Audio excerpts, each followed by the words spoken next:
That's it. Hey guys, I'm here with another tip for fixing your Atmos heating chambers. I've been holding off on this tip because I find that while it does fix pins almost 100% of the time, there is a definite danger of damaging your battery with this one because it involves some metal on metal contact. So be warned, use it at your own discretion, but if you feel like your pin's completely dead, there's really no harm in trying this out and bringing it back to life this way. So what we're going to need, as before, an unwound paper clip. We might make use of the packing tool, and we're going to need some aluminum foil. Okay, so we have all of our tools. So first, let's take a look at this heating chamber. I'm powering it up, and it is not lighting up. So this time we're going to take the paper clip. We're not going to use it the same way as the last videos, but again, I only recommend this as a kind of a last-ditch effort. And if your pin's definitely dead, why not go ahead and risk it?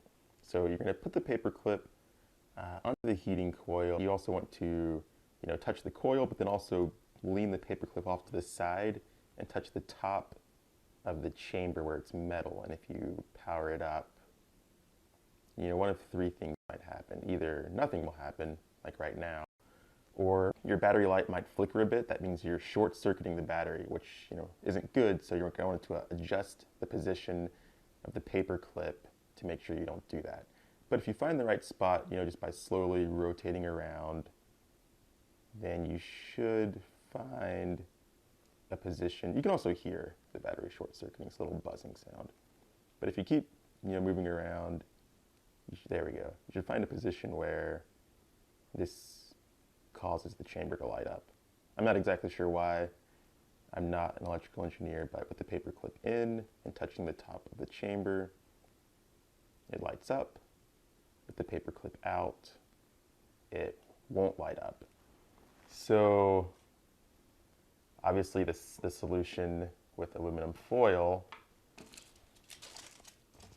we're just going to make that current that we were creating with the paper clip constant with the aluminum foil so you can actually close your device again and continue using your pin. So what you want to do is take the aluminum foil and just tear off a piece that's long enough to make its way down inside the heating chamber. Like this length will work. And just fold it up a couple of times to make it thin enough to where it's not touching too many parts of the coil, because if it's touching too many parts, it's actually going to just trigger that short circuit that I mentioned earlier, and then your battery will surely fry itself and this won't work. I'm thinking this might be good. So if you remember where you were able to get the device to power up with your paper clip, that's kind of the same touch points you want to get with your aluminum foil. So for me, let's see, I kind of forgot. Let me see if I can find it. So just remember those 2 points. So near the bottom left is where the paper clip is touching the coil, and the top right is where it's touching the top of the heating chamber. So what you want to do is take your aluminum foil and put it in those exact same spots. So bottom left inside the coil, the heating chamber, and then press it down so that it's making contact with the top right of the chamber. If I power it up, you can see the aluminum foil is now serving the same purpose that the paper clip was earlier.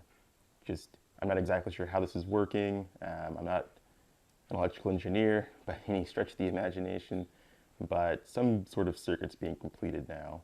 And I think this is safe because the battery's not shorting out, so I don't think this is damaging it. I don't have long-term experience with how this will affect the battery, but again, if you think your device is already dead, then there's really no harm in trying this method out. So the last part of this is, obviously you can't smoke from the device without the mouthpiece, so This mouthpiece already has the spring removed, but you probably want to take the spring out. And then if you want to make sure that, just take the mesh filter and the metal filter out. And if you want to make sure your device will still work when it's connected, just twist it on. I would probably hold the aluminum foil in place and just twist on the mouthpiece. And it's going to hold that in place pretty well. You can also load your herb through this hole here if you don't want to run the risk of losing that sweet spot where your aluminum foil is. Screw it on gently, maybe not all the way,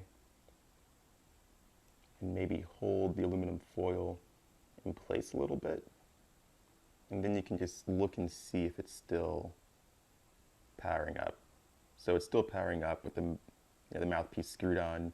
Again, don't screw it on too tight. I think that makes the current complete around the entire mouthpiece, which I think also causes a short circuit. Lots of ways to cause short circuits here. And then, you can just put these devices back in, starting with the metal filter, and then following that up with your ceramic filter, and then twisting the mouthpiece back on top. There you have it. It's not obviously ideal. You can see it's still lighting up down inside there. But, the other three methods I really, tinkered around with, and I feel like they do work some of the time.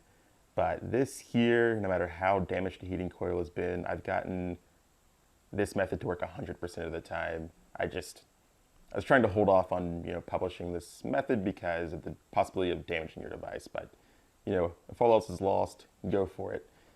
And as always, we'll have more tips. This might be the last tip on fixing the G5 and Atmos heating chambers. But, stay tuned to the channel. We'll still have more reviews. And as always, check out vapebetstore.com. That's where you're going to find the full collection of reviews and tips and other deals on these portable vaporizer pens. So thanks, and I hope this helps.